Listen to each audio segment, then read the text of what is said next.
जय श्री कृष्ण मित्रों, आज हम सुनेंगे श्री कृष्ण की उस अद्भुत लीला का वर्णन जिसने संपूर्ण ब्रजभूमि को दिव्यता से भर दिया।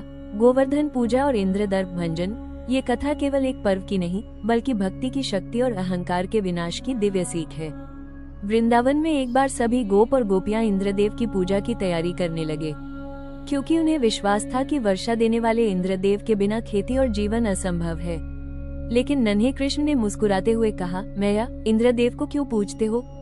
हमारा पालन तो ये गोवर्धन पर्वत करता है। ये हमारी गायों को घास देता है, जल देता है और हमें शरण भी देता है। सभी वृंदावनवासी आश्चर्य में थे। कृष्ण ने आगे कहा, सच्ची पूजा उस शक्ति की होनी चाहिए जो हमें प्रत्यक्ष रूप से सहारा देती है। और फिर उन्होंने सबको समझाया कि प्रकृति ही ईश्वर का रूप है। गोवर्धन पूजा का आरंभ। कृष्ण के आग्रह पर ब्रजवासी इंद्र की जगह गोवर्धन पर्वत की पूजा करने लगे। वहां भव्य प्रसाद चढ़ाया गया, अन्नकूट का पर्व मनाया गया। संपूर्ण ब्रज जैसे प्रेम, भक्ति और आनंद से भर उठा। परंतु स्वर्गलोक में बैठे इंद्र को ये देखकर अहंकार आ गया।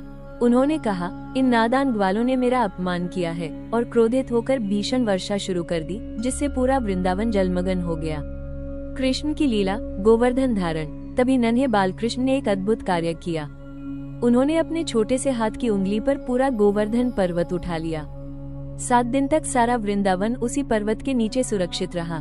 गोप, गोपियां, गाय, बच्चे सभी ने कृष्ण के चरणों में शरण ली। इंद्र का अहंकार उसी क्षण टूट गया जब उन्होंने देखा कि वो बालक, जिसे वो साधारण समझ रहे थे, वास्तव में परम पुरुष श्रीहरि विष्णु स्वयं है। वो तत्काल पृथ्वी पर आए, श्री कृष्ण के चरणों में झुके और क्षमा मांगी। कृष्ण ने उन्हें आशीर्वाद दिया, हे इंद्र, अहंकार ईश्वर से भी शक्तिशाली नहीं।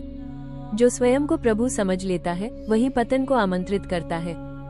गोवर्धन लीला हमें यही सिखाती है कि ईश्वर अपने भक्तों की रक्षा के लिए किसी भी रूप में प्रकट होते हैं, और सच्ची भक्ति वही है जो अहंकार से मुक्त और प्रेम से पूर्ण हो। अगर आपके हृदय में भी कृष्ण भक्ति की भावना उमड़ रही है तो कमेंट करें, जय गोवर्धनधारी श्री कृष्ण, और इस कथा को साझा करें ताकि हर हृदय में भक्ति और नम्रता का प्रकाश फैल सके।